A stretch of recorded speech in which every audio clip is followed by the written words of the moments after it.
British policy, how the Britishers exploit the Indian cotton textile industries।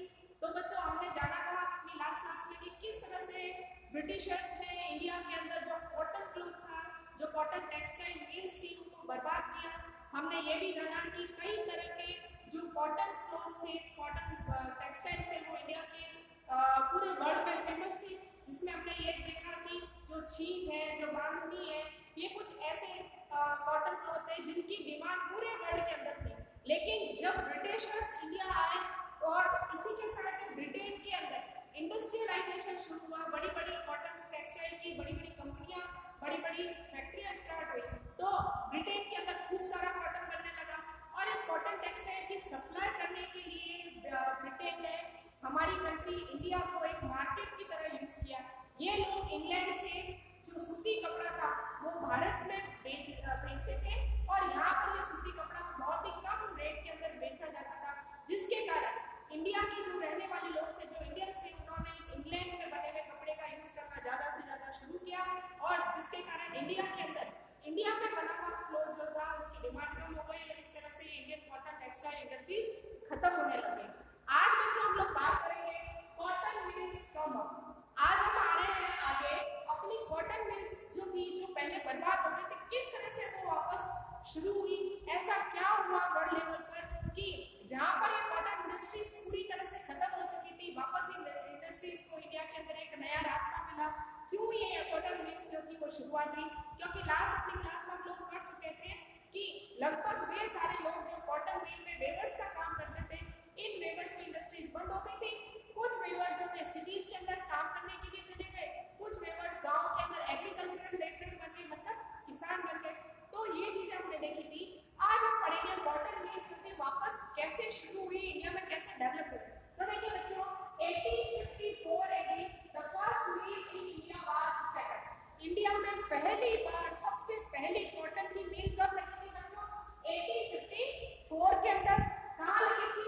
Bombay के अंदर। तो बॉम्बे ऐसी जगह है जहाँ पर पहली बार कॉटन मिल लगी और बॉम्बे जो था वो एक पोर्ट बन गया।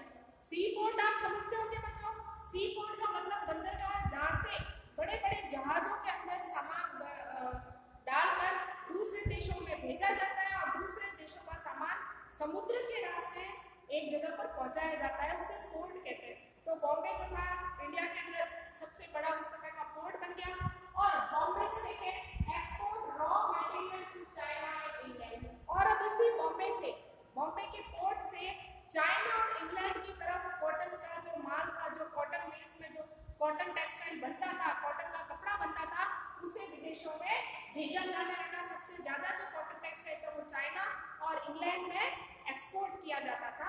ठीक है, 1980 84 मिल्स एस्टैब्लिश्ड इन बॉम्बे और 1980 तक आते आते बॉम्बे के अंदर 84 कॉटन जो टेक्सटाइल मिल्स थी वो शुरू हो गई। कहने का मतलब बॉम्बे के अंदर सबसे पहली बार सबसे ज्यादा सूती कपड़े की मिलें शुरू हुई। और देखिए बच्चों, 1961 first mill in Ahmedabad and Kanpur और 1861 के अंदर बच्चों सबसे पहले कॉटन मिल की शुरुआत बॉम्बे के अंदर हुई। उसके बाद में देखिए आप फर्स्ट मिल जो थी अहमदाबाद के अंदर लगी और धीरे धीरे कानपुर के अंदर भी कॉटन मिल की शुरुआत हुई। और अगर बच्चों आज भी देखें तो पूरी इंडिया के अंदर सबसे ज्यादा कॉटन का प्रोडक्शन जो है मुंबई के अंदर, अहमदाबाद के अंदर और कानपुर के अंदर होता है। मतलब सबसे ज्यादा कपड़े की मिलें अगर आपसे पूछा जाए कि शहरों में, तो सबसे पहला नाम आएगा मुंबई का, फिर आएगा अहमदाबाद और फिर आएगा कानपुर, जो आज भी कपड़े के लिए बहुत फेमस है। ठीक है, इसके बाद देखिए demand of the labour increase. अब बच्चों सिंपल सी बात है, जब भारत के अंदर बड़ी बड़ी कॉटन टेक्सटाइल मिल्स लगना शुरू हो गई, बड़ी बड़ी सूती कपड़े की मिलें शुरू हो गई, तो यहाँ पर बड़ी बड़ी फैक्ट्रियां लगी। फैक्ट्री के अंदर काम करने के लिए खूब सारे लेबर की जरूरत पड़ी। इसी कारण इंडिया के अंदर धीरे धीरे फैक्ट्री में काम करने वाले लेबर्स की डिमांड भी बढ़ने लगी। मतलब ज्यादा से ज्यादा लेबर की जरूरत पड़ने लगी, क्योंकि बड़ी बड़ी कंपनी के अंदर, इंडस्ट्रीज के अंदर काम करने के लिए ज्यादा से ज्यादा मजदूर चाहिए थे। तो कहने का मतलब ये था बच्चों कि धीरे धीरे लेबर की जो डिमांड थी वो भी इंक्रीज हुई।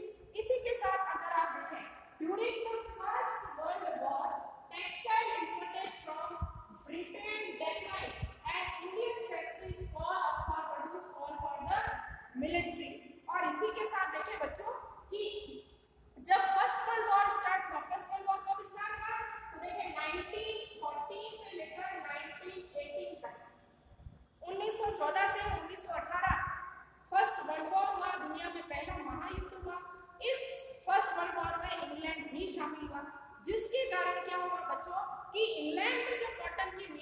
धीरे धीरे बंद होने लगी, क्योंकि अभी फर्स्ट वर्ल्ड वॉर में इंग्लैंड को सबसे ज्यादा जरूरत थी मिलिट्री की, आर्मी की।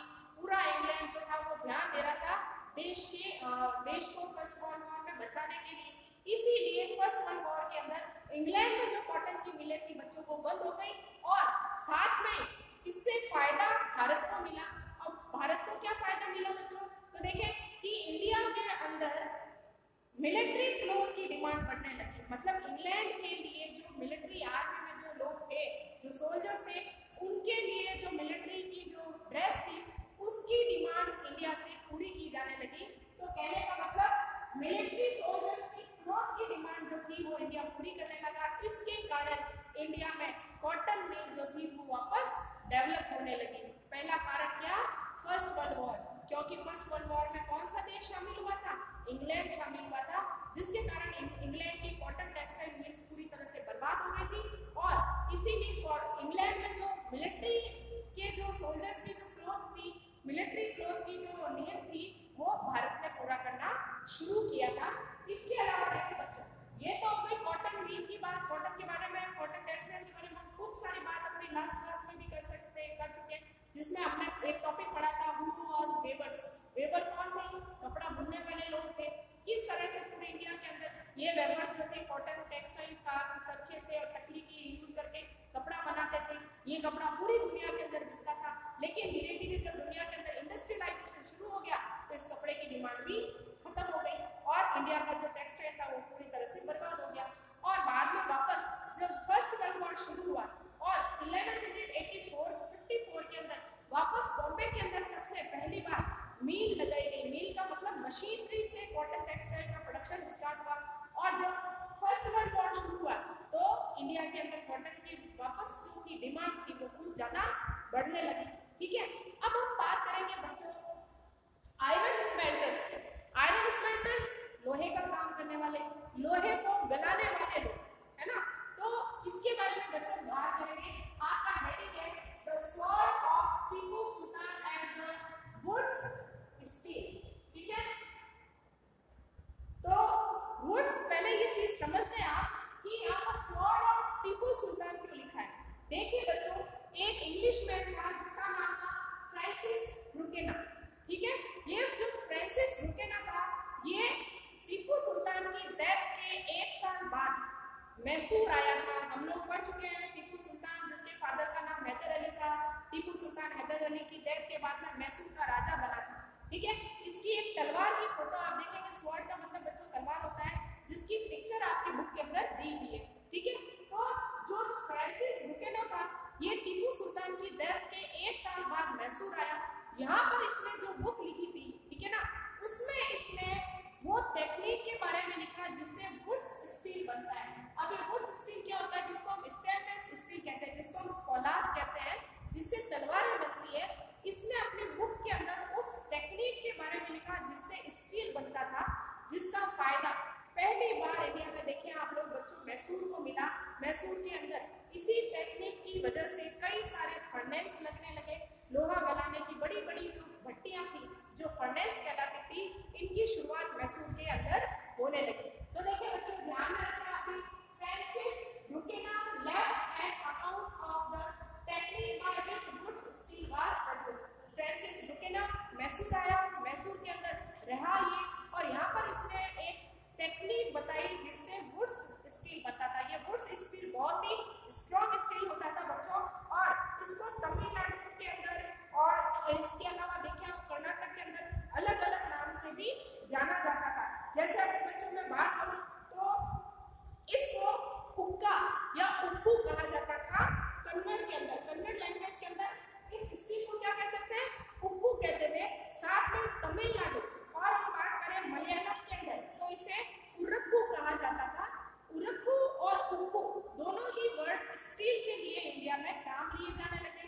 और बाद में देखें, but with the control of the Britishers over India, this industry died। अब देखिए बच्चों, जब फ्रांसिस ब्रुकेना की टेक्निक से इंडिया के अंदर स्टील बनने लगा तो हर एक डिस्ट्रिक्ट, हर एक विलेज के अंदर खूब सारे फर्नेसेस बनने लगे। जगह जगह पर लोग जो थे वो आयरन स्मेल्ट करते थे, स्टील बनाना लोगों ने शुरू किया। कई सारे फर्नेस मतलब लोहा भारत के अंदर शुरू हुई। ठीक है, इसमें क्या होता था कि दो लोग काम करते थे, जिसमें जो मैन होते थे उनका काम होता है इस फर्नेस पर काम करना, और जो लेडीज है, जो वुमेन्स होती थी, उनका काम होता था हवा देना। आपने देखा होगा इस फैक्ट्री में बच्चों क्या होता था कि आयरन की जो रॉ मटेरियल होता था उसको चारकोल या कोयले के साथ में भट्टी में डाल दिया जाता था और तेज हवा दी जाती थी। हवा देने से क्या होता था, ये कोयला और तेजी से जलना शुरू होता था और टेम्परेचर जब बढ़ता था तो आयरन जो था वो पिघल जाता था। तो इस तरह से ये जो फ्रांसिस बुकेना थे, इन्होंने सबसे पहली बार इंडिया के अंदर वुड्स स्टील बनाने की टेक्निक भारत के अंदर बताई, जिसके बेस पर पूरी इंडिया में, बिहार में, सेंट्रल इंडिया के अंदर कई सारे फर्नेस, हर एक छोटे छोटे गांव विलेज के अंदर खूब सारी लोहा बनाने की भट्टियां शुरू हो गई। ठीक है, और इसी के साथ control of Britishers over India ended this industries. लेकिन जब अंग्रेज भारत आए तो उन्होंने इस इंडस्ट्री को भी बर्बाद कर दिया। बर्बाद कैसे किया? क्योंकि जब ब्रिटिशर्स इंडिया आए तो ब्रिटिशर्स ने इंग्लैंड से आयरन भारत मंगवाना शुरू कर दिया, जबकि भारत के अंदर आयरन की कमी कभी नहीं थी। लेकिन आपको पता है बच्चों की अंग्रेज जो थे वो भारत को पहले से ही जो थे वो लूट रहे थे, बर्बाद कर रहे थे देश को, और इसी तरह से इन्होंने पैसा कमाने के लिए इंग्लैंड से आयरन भारत मंगवाना शुरू किया, जिसके कारण ये जो स्टील बनाने की इंडस्ट्री जो भारत के अंदर थी वो पूरी तरह से खत्म हो गई। ठीक है, अब देखिए imported iron from Britain, abandoned furnace in village. अब अगला जो बच्चों आपका टॉपिक है, एक छोटा सा टॉपिक है कि भारत के अंदर हर एक विलेज के अंदर, हर एक डिस्ट्रिक्ट के अंदर खूब सारी फर्नेसेस, खूब सारी लोहा बनाने की भट्टियां थी। ऐसा क्यों था? तो देखिए बच्चों, in Bihar, central India, every district had the furnace.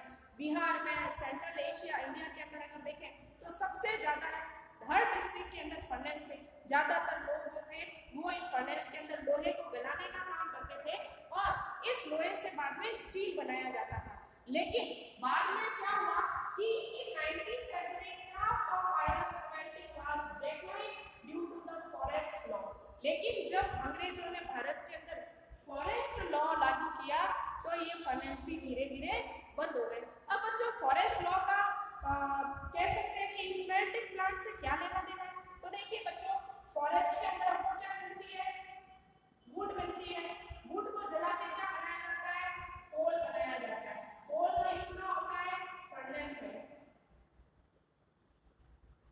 Furnace होता है। अब इसे वापस समझिए कि फॉरेस्ट लॉ मतलब अंग्रेजों ने भारत आने के बाद में फॉरेस्ट लॉ बनाया, जिसमें ये कानून बनाया गया कि कोई भी इंसान या कोई भी भारतीय, कोई भी इंडियन जंगल के अंदर से लकड़ी नहीं काटेगा और ना ही लकड़ी का यूज करेगा। जिसका असर बच्चों ये हुआ कि इन जंगलों में ये लोग क्या करते थे कि जो जंगलों की लकड़ी होती थी उस लकड़ी को ये लोग लाकर उसको जलाकर क्या बनाते थे? कोयला या कोल बनाते थे। इस कोल का यूज ये लोग लोहा गलाने की भट्टियों के अंदर करते थे। लेकिन जब फॉरेस्ट लॉ लागू हो गया तो ये भट्टियां भी बंद हो गई, क्योंकि इनके लिए लकड़ी लाना मुश्किल हो गया और लकड़ी नहीं थी तो कोयला भी नहीं बना, और कोयला नहीं बना तो इन भट्टियों में जलाने के लिए लोगों के पास कुछ नहीं बचा। तो इस तरह से जो ब्रिटिशर्स थे उन्होंने इंडिया के अंदर ये जो आयरन स्मेल्टिंग प्लांट थे इनको भी पूरी तरह से खत्म कर दिया। तो बच्चों आप लोग समझ रहे होंगे कि किस तरह से पहले ब्रिटिशर्स ने कॉटन मिल को तो या ये कह सकते हैं कि इंडिया की जो कॉटन टेक्सटाइल इंडस्ट्रीज थी उसको खत्म किया। उसके बाद में इन लोगों ने जो फर्नेस थे, जो लोहा गलाने की भट्टियों की शुरुआत इंडिया के अंदर हुई उसको भी इन लोगों ने खत्म कर दिया। तो इस तरह से बच्चों ये था आपके चैप्टर नंबर 1 का थर्ड पार्ट, जिसमें हमने अभी आज आयरन स्मेल्टिंग प्लांट्स के बारे में पढ़ा है और आगे इस चैप्टर में हम और कुछ जानेंगे, लेकिन अपनी अगली क्लास के अंदर। आज की क्लास में बस इतना ही। कल फिर मिलेंगे नई क्लास के साथ, नए टॉपिक के साथ। तब तक के लिए थैंक यू एंड गुड।